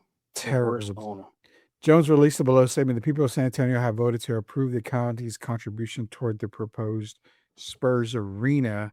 And I will work to ensure the generational investment helps to revitalize our downtown and strengthen our city. What happened since November there? A lot of bad stuff. What about the Alba Dome? Wasn't that supposed to help gentrify the east side? I think the Frost Bank was supposed to. Yeah, that didn't happen. Is a small market considered in sports media? Metro look up. Yeah, so those are pretty much all the comments we got for that. Yeah. All right. Well, there you have it. The latest on Project Marvel and the twists and turns of drama. Interesting though. Once the meeting is over, August 17th, if she loses, then on record she did say she's gonna drop it. She's gonna drop the topic. Mm-hmm. Like, that's it. I think that's her final last gasp of it. She cannot at all. It's over. At that point, it's over. So I asked you on the Spurs in Focus that we did, and I'm going to ask you on a live show because everybody's in here live. If it does get back on the ballot, does it fail? Does it not pass? I think the gap is closer though, because go back and look at the voting spread. It wasn't a landslide. No, voting prop A and B, giving it a thumbs up. It was close. It was like I want to guess 53 to 48%. It wasn't a landslide. Yeah, I agree with this. Whoever put the frost in it should never work in public works again. I think that the way that came down, from what I remember, was cheap land. It was cheap land. Thank you. And I think there was some investor that kind of bailed out, the search in the city and the Spurs trying to find a place, and they said, "Well, we can put it over here." I mean, it's not uncommon for teams to have their arenas away from the main area. Remember Auburn Hills of the Pistons? They were not in Detroit. They were in Auburn, Detroit. By the way, I've been to the Palace at the Auburn Hills before it closed down. I think it was amazing there. It was so historic. The Cowboys don't play in Dallas. They play in Arlington. Yeah. So there you have it. But the Spurs need to go back downtown. They got to go back because it's going to look beautiful. It's going to look like a little mini Las Vegas downtown. It's going to look like exactly like, think of Las Vegas, like the Strip in San Antonio. That's exactly what it's going to look like. But we shall see. All right. In other Spurs news, we're going to keep this moving here. Rugby. You see it on your screen right now. You're like, why is Jeff going to talk about rugby? What, really playing rugby now? I mean, he's built for it. He's a big dude. No. Wemby last year / offseason took some time in the offseason to train with the monks. Now he's training with a rugby team based in France. That's right. Your franchise player is going to get on that field and mix it up. Now, here's what he had to say about it. So, months ago, he spoke to ESPN about training with a rugby team. He said he didn't get an opportunity then, but now he has an opportunity now. He says, quote, there was one thing I wanted to do, but I couldn't do last year, which is train with a rugby team. It has the same movement patterns, but my body isn't used to doing them. And I'll be able to transpose that to what I do in basketball. These are very interesting things. First of all, I know rugby is rough and tumble. I don't know how these players don't survive a game without busted bones and broken backs, but they do. And I think I like it because Rudy, he needs to adjust to the physicality more so. That target on his back is getting bigger and bigger every year. We saw last year with the Knicks how they were bodying him, bullying him. He threw an elbow at Nas Reed during that series. Mm-hmm. If he can beef up his core, his lower body, I'm all for it. Just don't go all out, Victor. That's all. Don't get on the game where people are going to hunt for your knees. Don't do that. You want to train with them, like what they do in the training sessions and on the practice field. I'm okay with that. What are your thoughts? I didn't like the spill that he had at the pitch with the soccer team that he was playing with. And oh my God, you see that knee just buckle? yeah, and rugby is not exactly a non-contact sport. Now, I don't think he's actually playing. No, he's not going to play with rugby. He's just training with them. Yes, I'm okay with just training. I understand because rugby does have a lot more movements than your average sport. So I definitely am okay with him training, but I don't know, man. As long as we don't see a video of him, falling down like he did in soccer, I'm okay with the training part. Just you got to stay healthy as much as possible and doing stuff outside of it's like on that episode of that show with The Rock. I can't remember. He was a sports agent, and he's like, in the off season, you can't do anything with the word ball or sport in it at all. The guy plays football. He says you can't do basketball, baseball, paintball, nothing. Like you can't do nothing as part of your contract. So with Wemby, I'm hoping it's just training. It's not anything, super hard and, go hard on his body because remember, we are in August, Jeff. He's got 4 games with Paris coming up pretty soon here. So he's going to get back on the basketball court really, really soon. So I think the less he can do the remainder of the offseason, the better. Rudy, he should train with you. You're a big dude. You can get him ready for that bullying, right? Oh, yeah. But I mean, I'm not as big as I used to be. So I think he would probably bully me around. He used to weigh close to like 5. If I was like 500 pounds like I used to, like 480 pounds. Yeah, I would probably. I'm not trying to take a shot at you, but I remember you in your heavier days and what you are now. I mean, that's a dramatic turn, man. Oh, God. I would be like the whole screen was like me, on a podcast. So remember how back in the day, the NBA games, like Carmelo couldn't fit in the screen? Like it was so high. Stuff Shaq couldn't fit in the screen, whatnot. But there you have it. Victor is going to train with a rugby team in France. Just take it easy. Why? Because he has I think the Euro FIBA Cup turning like right around the corner. I think it's in a week and a half. Yeah, it's coming up. It's coming up quick. I think Joker and Team Serbia already arrived in France to get ready for it. So it's coming up quick. So Victor, take it easy. No, we don't need you pushing it too much. Watch them knees and hopefully you come back stronger to take on the physicality of the NBA next season. All right, Rudy Popovich. I don't know if you want to go to my Twitter timeline now to share the screen, but Coach Pop, he took part in the funeral services for Don Nelson, rest in peace, the longtime NBA head coach, Dallas Mavericks coach, Warriors coach. He passed away recently. And for those of you who don't know, in the 90s, it was Popovich and Nelson that worked together in Golden State. Popovich was Nelly's assistant coach. Mm-hmm. So Popovich spoke at the eulogy and he had a lot of things to say. He talked about how Nelly helped him get his first contract with the Spurs and how, just a good guy he is. He even joked Pop joked that he saw a lot of players that he used to go up against when he was coaching, and he said, I'm getting PTSD. But I found this interesting, Rudy, is that during Popovich's talk, he shared a story about how he had asked former Spurs GM Bob Bass to go overseas and scout players. And, the pitch to Bob Bass, Rudy, was, hey, there's a lot of players out there that are better than NBA guys. Let me go seek them out. So he goes and he has one guy in mind. For those y'all don't know, there was a Manu before Manu Ginobili, and he was damn good. They were saying he may have been even better than Manu. He could get run out of San Antonio for saying that, but it's true. It's very true. And the guy's name was Sarunas Marciulionis. Yeah. So check this out. We're gonna play a game with Rudy after the soundbite here. Yeah. Popovich talking about him trying to chase Sarunas Marciulionis to the Spurs. Go ahead, Taylor. Okay, let me know, guys, in the chat if you can hear this because we're testing it out here. Yeah, we're testing it out. Just got to San Antonio with Larry Brown. No, can't hear it. Assistant, and I heard it. You did? Yep, I heard it. Okay. I begged our general manager, Bob Bass, to let me go to Europe. I guaranteed him there was 1 million players over there, as good or better than a lot of the NBA guys. And so they let me go. And there was this one lunchroom where everybody would meet for some reason.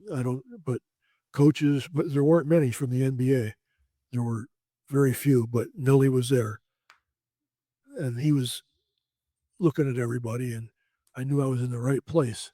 So I spent all my time, I was trying to convince Sarunas Marciulionis to come to San Antonio. And at the time I could speak a little Russian. So I was busting my butt to do this. I even went to his room. I was like a spy. I was trying to do this. Somehow, brother, the word got back to Nelly. And the next day at the lunchroom, I didn't know him. Why would he know me? And we just walked by each other, and he bent down. He goes, young fella, you got no shot. Oh my goodness. It took me a while, and I figured out what he was talking about. And I went back to Sarunas, and he said, yeah, he goes, I'm going to Golden State. He says, I'm all locked up. That's where I'm going. I said, oh, good luck. And he obviously had a great career with all you guys. But that's. All right, there you have it. That was Popovich talking about how he chased Sarunas Marciulionis to join the Spurs back in the 90s, but Don Nelson beat him to it. And we all know the rest. He became a Warrior.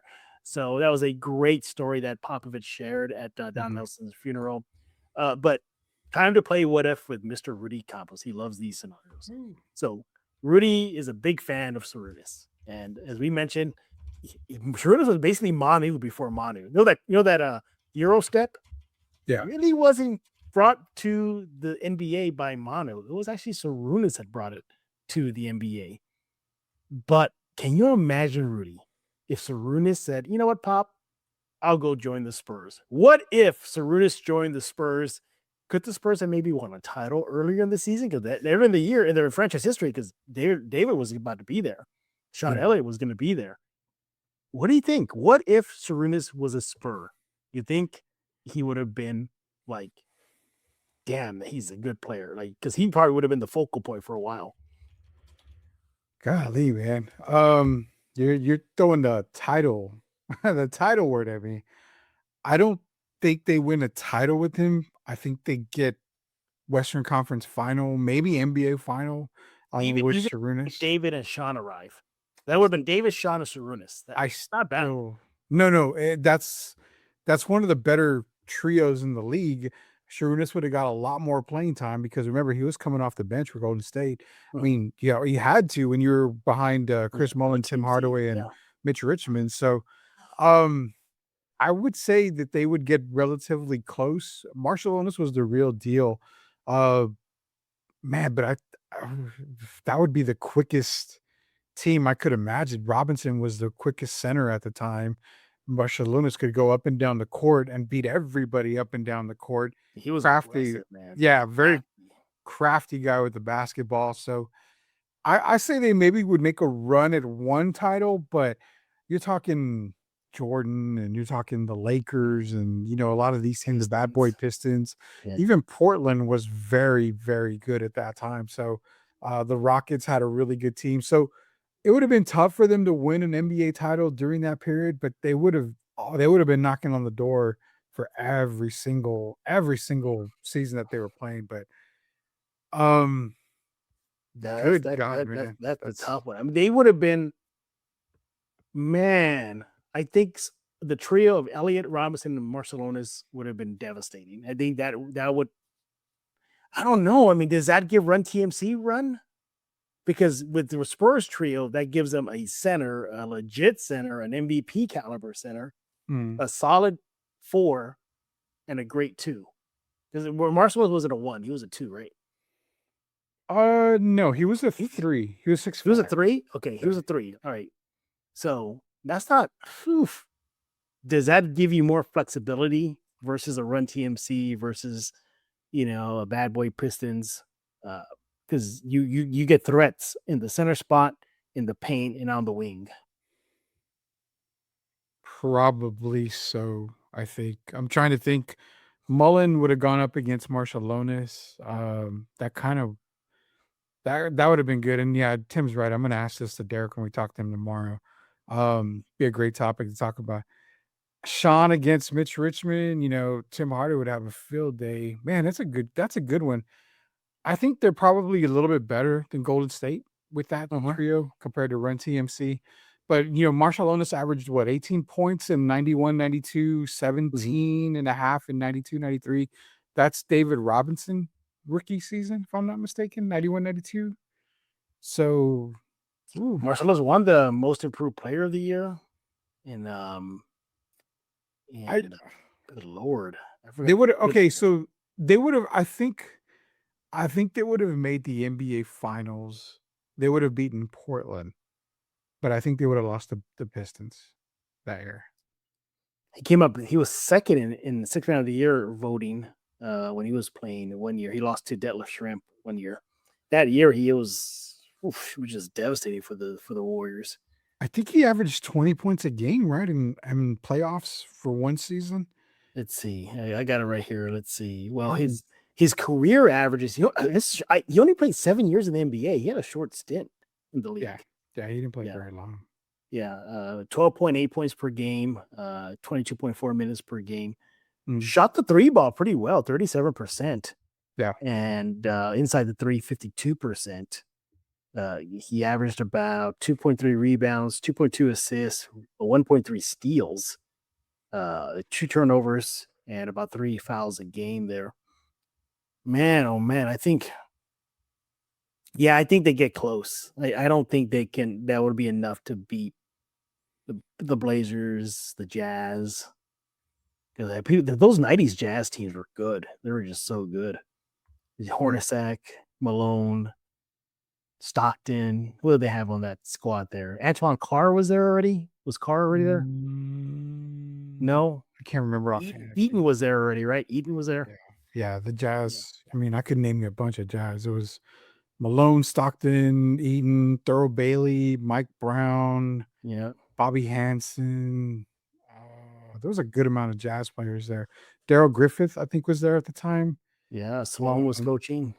But I mean, you even have a team like Phoenix at the time. It was Kevin Johnson. Yeah. I think Hornacek was with the Suns at that time. Okay. But then you had Dan Marley, Tom Chambers, Mark Bryant. You had a lot of different. So there was a lot more teams that were more loaded than what San Antonio had. Yeah, San Antonio would have really filled out. I think what the key would have been for the Spurs is a solid point guard. I think they would have really needed a good point guard. Not a great point guard. I think just a facilitator, a guy can keep defenses honest with a nice jumper. But I don't know who that would have been. I think it would have been. I think at that point, it would have definitely been an arms race. And you're talking about teams just going after free agents, trying to make deals and whatnot. I think Terry Cummings would have been beneficial with Marcelonis there. Because remember, TC was a mid-range guy, played under the basket. I think with Marcelonis getting to the basket as quick as he could would have freed up Terry Cummings a whole lot more. So I think that would have it would have been a good team. I just don't think they would have won a title. It's too loaded back then for them to be in title. And again, talk about the Manu before Manu. He was also a left-hander too. Lefty. A lot of people credit. So fun fact: a lot of people credit Manu with bringing the Euro step.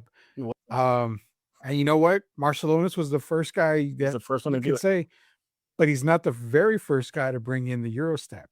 I bet you wouldn't even know, Jeff. No, I'm not gonna. I wouldn't know. I'm not. So you give credit to Elgin Baylor as the guy to bring the Baylor did it first. They would call it the side step, but it was a legitimate Euro step. Go back and look. I thought it was Rudy Campos that did it. Oh no, into the league. No. I mean, Elgin Baylor.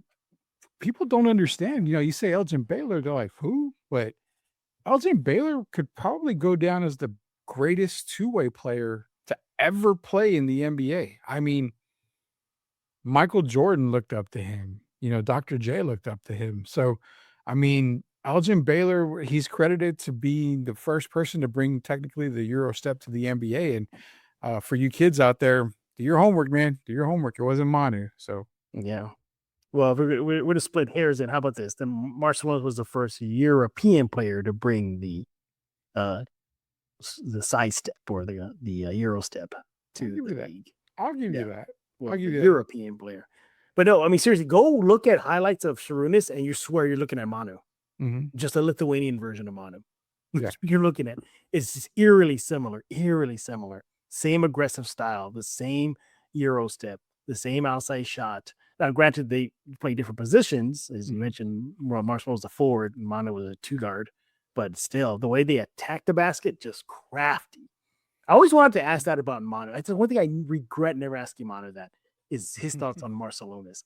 I would have been not surprised if he said, oh, man, I watched him growing up and maybe I patterned my game after him.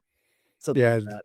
I mean, the fans really got to understand that if you look at the international players today, the road was paved by Sharunas Marcelonis, Drazen Petrovic, guys that, the most, unnoticeable guys in the NBA like Shane Heal and Andrew Gaze, even Detlef Schrempf, but guys like, Andrew Gaze and Shane Heal who played for San Antonio, they didn't get a whole lot of run. They didn't get a whole lot of love. But if you go back to their countries, Shane Heal is one of the best Australian players to ever play the game.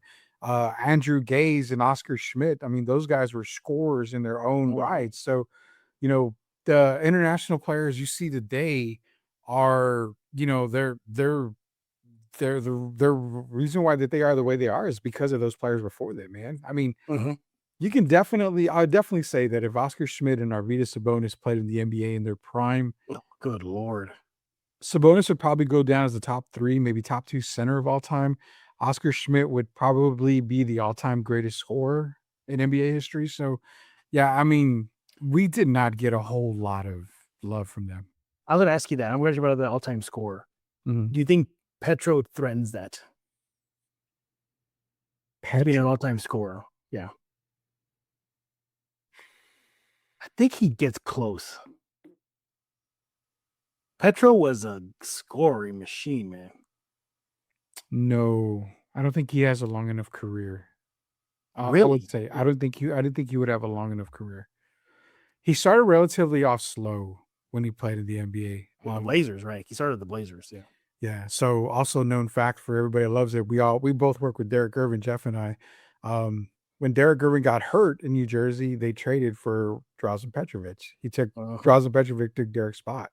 But yeah, he didn't really get going until he was in New Jersey. So he wouldn't have been an all-time scorer. He wouldn't have even threatened it, to be honest with you. Does it go down as one of the greatest, though? He already is one of the greatest. But I'll tell you this. They always say he's one of the greatest shooters, but what about one of the greatest players? Yeah, he's one of the greatest players internationally. Even in basketball, he's definitely one of the greatest players. Shooter-wise, he should have been regarded as the most deadliest shooter. He had the quickest trigger, put it that way. I mean, Reggie Miller, Vernon Maxwell, those are two players that I've heard literally say like they would have nightmares about having to play against him. They hated guarding Drazen. I mean, if you were ever lucky enough to talk to Michael Jordan, he'll tell you Drazen Petrovic was horrible to guard, like extremely horrible to guard. And even Jordan will admit that he couldn't keep up with Petro. I mean, Yeah. that's how good Drazen Petrovic was. Man, what could have been, man. It could have been. Shame how it all ended for him. But there you have it. By the way, Pop's looking really good, man. He's looking real good. You know, so good to see him out and about. And of course, he had to be there for Nelly's funeral / eulogy. He had to be. He was a lot of what Pop knows and knew and brought to the Spurs came from Nelly. I think Nelly's. Everybody says the Spurs Popovich started load management. I think it was actually Nelly that may have started load management, if I remember correctly. Or Larry Brown. I forget which two of the mentors for Popovich was it. But also two positionless basketball. I think Nelly started that, right? Nelly, much, yeah. He's the one who started positionless basketball before it was a thing. So yeah, rest in peace, Don Nelson. That was a great story. Great what if story there. All right, Rudy. Before we get to the fan comments, everybody, if you're watching, listening, don't forget to follow Rudy on X at The Sports Answer. Follow me on X at Jeff G Spurs. And if you're generous, leave us a tip, super chat. It's right there on your screen. We'll definitely appreciate that. And it keeps us going here at Spurs in Focus. All right, it's time for Rudy, the czar of the comment section. What do we got? So we got a bunch of comments earlier. We plastered them up there. Jacob Barrett came in, Spurs down with all that gentlemen. She said she was studying the season and must go to one game this season. She also said that she hopes they go to New Mexico one day, the Spurs. So we mentioned that earlier. Preseason games used to be scattered throughout the country. Yeah. I mean, nearly like, in San Antonio, we're at the visiting team. It'll be Hartford, Connecticut. Yeah, Boston played a lot of games in Hartford to start the season. Gio said the Rio Grande Valley is a great idea. I think that would be pretty good. I would think pretty good. Shorzan says, we are getting the arena. A lot of these other we are. This is just a headache right now. It's just a pain in the what. Oh yeah. So July says I got them losing their first game to either Portland or Phoenix early in the season. Got to a lot of these comments already. So if I'm skipping them, That's not a big deal. We got them up earlier. Dallas is a very solid team. That reminds me, who's replacing Toby next to Sean Elliott? We don't know yet, but there was a. That's crazy. We haven't heard. I'm baffled. They're not going to do the whole. He is gone. We released him. They're just going to make a general announcement that says, and next year's play-by-play will be Rudy Campos or whoever they pick. Well, I figured they would have announced it by now. I mean, that's what I'm saying. I don't care about the fiery part. I just want to know who's going to announce the games. That's what I'm concerned. I think Dan Weiss goes back to the TV next to Sean. He's probably the guy. 34 games on. Yeah, I think it's Dan Weiss. 34 games on Spurs national TV. Yeah, it's him. Definitely. Yeah. Matt's allowed. Yeah, Jeff and Rudy, would you agree with me that if the Spurs at least 3 or 4, they could be on the race? Yes, absolutely. That's why you don't do a rodeo road trip. Like, absolutely, there's no reason to do a rodeo road trip anymore. That last Alamo Dome game to celebrate the 50th anniversary was a sellout. It was a hit. Yeah. Now they do things I think they should have done. They didn't do, like bring in the blue curtain, bring in the old curtain-sized portraits of the retired player. I think they should have brought it all back. They didn't, but nevertheless, it was so fun. I was at that game. Should have brought out the water cannon. That would have water cannon just for fun. Yeah. Yeah. What about Kelly Olynyk training with us in Paris? Sucks that he's gone. We got J Mac back. Yeah, Olynyk's not coming back. They're gonna boo Hardenstein for mugging Wemby. The mayor's making a big fuss, so we got a lot of these comments coming in. We got to all these already. Which former Spur was the biggest addition to the championship run, Mario Ellie or Robert Horry? Ellie was huge, man. Ellie was huge. They don't win that title without Mario Ellie. That is a definite fact. We get some more comments here. Tim's back in here. When we have the Final Four and other events, did the money go to the city budget? I mean, it does bring in money for the city. Yes. So on New Arena, you're guaranteed Final Four. And then All-Star game, you're guaranteed an All-Star game as well, pretty much. So yeah, it'll be a long time before the NBA All-Star game comes to San Antonio. Long time. Yeah, especially if you don't get a new arena. I mean, that's definitely. And then until our term ends, imagine the restaurants from New York, Chicago, LA, town. If there's events, I mean, you would know that for a fact. There would be different. There's actually New York restaurants that are not in San Antonio, but there are other cities that you'd be surprised. Like there's one in Marfa, Texas. In Marfa, Texas. There's one in Lockhart, Texas. but not in San Antonio. Interesting. Very interesting. Mhm. Next offseason, Victor trains in WWE, then UFC after that. That's good. No. Becky gave a story how she smoked a cigar with Don That's Nelson. cool. That's cool. Good. Sounds like Pop and Yeah, Pop did sound good. Yeah. Let's see. Sharunas with Robinson Spurs would have been great. Maybe beat Hakeem's Rockets. Tough one. That's a tough That's one. tough, man. That Rocket squad was loaded, man. That was Hakeem, Maxwell Smith. Robert Ory. Sleepy was still with them? Was Sleepy still with them? Yeah, Sleepy Floyd. Otis Thorpe was their power forward.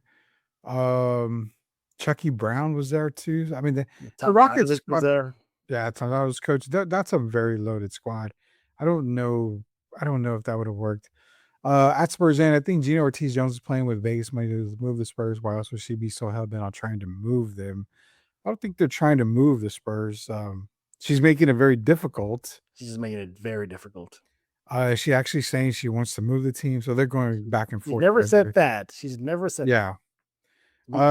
Outside looking in, she is a tool for disruption, and she's taking the heat. I only care about helping the people and causes. Yeah, I mean, that's the thing, man. It's so tough with the Serena thing. It's so tough. Yeah. Can you, a part of you, see a little bit of where she's coming from? I think her intent is good. She wants to, it's like when you go to the store. Do you really need to buy that $500 action figure? Or can you use that $500 to pay down some bills, pay rent, pay a car payment? I think that's how she sees it. Do we really need a new arena? Or can we use that money for fixing the streets or fixing the poverty issue and whatnot? Then let me counter that. Say your $500 is a Toys R Us gift card. Okay. You can't buy anything else with it. You have to use it at Toys R Us. Yeah. That's exactly what the $489 million is. You have to use this for a Spurs arena or entertainment. Yeah. You can't use it for this. You can't take your Toys R Us gift card and go to Target and use it there. You have to use it there.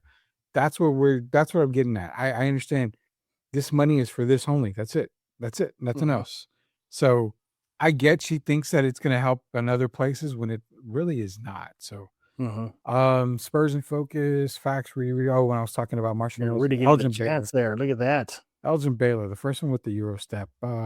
She doesn't realize the return of investment on the new arena will bring more fans, more attractions, concerts. Yeah. I mean, just look at the finals run last year. How much millions of dollars were brought to San Antonio? Yeah, they could play at the University of Mexico's The Pit. Oh yeah, Charles Smith, former University of Mexico player, played for San Antonio. New York Knicks, right? The Knicks too, right? Wrong Charles Smith. There was two Charles Smith. Okay. This was the guard that played over in Mexico. They'll make the announcement all smooth, like when Primo was removed from the team. Man, the Primo thing was like, where were you when situation? I was in New York City when I got the email, and I didn't believe it. I thought it was a joke. Yeah, I believe that. Any chances the WNBA comes back to San Antonio? That's all you, Rudy. What do you think? I don't think so. New arena helps. First of all, the WNBA right now is a mess, and I don't want to get into all that right now. Yeah, it's possible. It's possible. I think it would have to be led by the Spurs. Can you imagine Vernon and Charlie Sheen's partying together? Crazy dudes they didn't say anything about, assuming that was crazy. Derek's got a lot of good Vernon Maxwell stories that he's told me. I'll see if he'll want to tell one on the air. I must like you guys if I'm missing the beginning of the Aces game. Yeah. Go double screen it, Spurs, and double screen it. The prerequisites to host an NBA All-Star game is ridiculous. They are. Have you know what they are? It's like they look at hotel occupancy, they look at airport structures or how many inbound flights and schedule of that. Then of course you got the arena itself, parking. I mean, basically everything that San Antonio is not good at right now is why the NBA can't have an All-Star game. I get it. Here in San Antonio. So I want the crazy, ridiculous requirements. Wow. Leave it up to Mary Jones to mess that up too. I want the Wemby with a kung fu grip. He also looked like a dressed monk. Oh yeah, I think there was an action figure, custom action figure. I hope it's better than the McFarlane. That it was. Yeah, I like how you didn't believe me. That was the McFarlane picture till you looked it up yourself. And go, I had to look it up. Where does Dennis rank among the Spurs fan favorite of all time? He's up there. He's like pretty high. July says, make the cup winners host the All-Star game the next season or draft picks. Those are better rewards. What about that? Yeah, it's not a bad idea. I don't mind. The All-Star game go to the East winning team or the West winning team. I'm okay with that. That's a good thing to play for. That's a cool one. Yeah. No way Las Vegas loves the Aces. Yeah, the Aces are coming back. Aces. Yeah. And then the Mariners trying to put a name on something big, so it happened the biggest thing in the Spurs. That's those comments. It feels like she's making political suicide at this point. Yeah, and also quick thing, same thing. Dark Optimus. I have some old school Ninja Turtle cards unopened with the gum in it. I know somebody, JC, that you know too, that has unopened 90s Ninja Turtle figures still in the box. And they sent me pictures of it, and my mouth just dropped. Yikes. I mean, it was to the point where they had asked me if I knew a buyer, and I set up a meeting. I felt like I was like some mafia guy here. Let's set a meet up here, there, check out the goods. There's like a drug deal was going on. The offer that was made for those unopened 90s vintage turtle figures, they passed and said no, they wanted a bigger offer. I mean, the pictures are amazing, man. I want one. They won't sell me one, but because they want to bust up the set. Wow. I want one. It's gotta be at least 5 figures. Yeah. Yeah, I figured. Yeah. Yeah. I mean, and it's not just one or two, it's multiple figures. So my God. Yeah, I would say it has to be 5 figures at least. By the way, thank you, Rudy, for handling the comment section. We appreciate y'all for leaving comments. Real quick, going back to the schedule and everything, the Spurs haven't released the promotional schedule. Today is, military night, or today is, 80s night, those things. I do know, and I do have a source say that this upcoming season, the Spurs are going to go all in for their anime night. Oh, God. That's where I come in, Rudy. That's where I come in. I'll fix the anime night. The anime nights for the Spurs in the past have been horrific, man. They've been horrible. Yeah. I can imagine. Well, when a source comes to me and says, we may need your help. You'll be walking into the fright zone. I want to say, create the freaking Frost Center and put tentacles on it. You got the fright zone. Wow. You would do that. Dark Optimus. So, you know how you like to bring up my Luka Doncic rookie card that I sold? Yeah. That could be worth millions of dollars today. Yeah. The G.I. Joe reference at the end of Transformers. Do you realize that I literally, when I saw that, I kicked myself even harder? I had all 4 issues, which was a 4-issue set, Transformers versus G.I. Joe. And if you remember, one of the covers was where Bumblebee was blowing up because G.I. Joe blew him up. Remember that? I had all 4 issues in a 9.8, and I sold that a long time ago. What'd you get for it? At the time, I think I got like $200. Oh, Rudy, you're killing me. All 4 issues on a 9.8. Oh my God. This was pre-COVID. This was this was before everything blew up. So, Dark Optimus, you've made the list now for reminding me of stuff that I've sold in the past. But I can't believe it. And yeah, I'm going to bed very sad now again. So, well, appreciate that. Sorry about that, Rudy.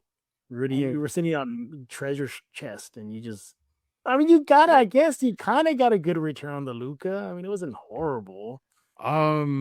No, that Luka could have paid my house off. And my truck. Oh, and I would have had extra cash. So, oh my goodness. Remember, Rudy, Jeff, killing me. that was the only Luka card pulled in that set out of the 10 so far. So Rudy Campos. I screwed myself back. Mr. Rudy Campos. Why'd you do that for? What, Spurs Saint? I'm waiting for the promotion so I can buy my tickets. Yeah, I think I got when that's coming out. Let me see when the promotions are coming out. Give me 2 seconds, Spurs and the promotional schedule, blah, blah, blah. Oh, we don't know yet. Be announced at a later date. That's all we know. So they're still working on it. But I do know the Spurs really want to beef up their anime night. Gee, I wonder why. Wemby, the rookies, they're all about the anime now. But yeah, we appreciate it. And everybody, it's about that time we start putting a bow on this live episode of Spurs in Focus. First of all, I want to thank y'all for being a part of this. It was very nice of y'all leaving comments. Appreciate Sports Talk with Austin, leaving super chats. We definitely appreciate it from the bottom of our hearts. So keep that going. Rudy, we need to know about the answer. What's going on? That's going on, Jeff. Look what I brought up. Look what you got to do. Why do you got to do that to yourself at the end of the show, man? Because I want to die and kill myself right now for doing this, man. This is crazy. Yes, guys, that was the card. If you Well, which one it was. my That was the goodness. card that I had in my hands way back when, May 10th, 2021, man. Good God. All right, enough of that. Let's go back to the sports answer. Okay, Sports big answer, old- man. Yeah, sports answer. It's myself, Derek Gerber. We're gonna be on live tomorrow at 5:30ish. You got to go to Answer Now TV. Got some great Or content. today if you're watching this episode, right? Or 5:30. today if you're watching it. We're going to bring up the Marshall Lonis thing. We're going to talk a little bit more NBA ball, but very interesting thing here. Do me a favor. Go to YouTube, search 1960s, 70s NBA highlights. There is a video out there, and to be honest, man, I'm rethinking the GOAT list for NBA basketball. I'm thinking top 10, rethinking it. So, yeah, do me a favor, go check that out, because even Derek Gervin is rethinking his top 10, and he said that the possibilities of Wilt Chamberlain and Bill Russell moving up to the top 2-3 are right there. So Wow. we'll talk about that tomorrow. It's going to be an interesting topic tomorrow. Follow Rudy on X at The Sports Answer to catch his show and more. By the way, you're getting bagged on in the comments saying, like, run from your past. Coop debut patch probably gonna fetch 5 milli. Yeah. Never pull a Rudy. What does that mean?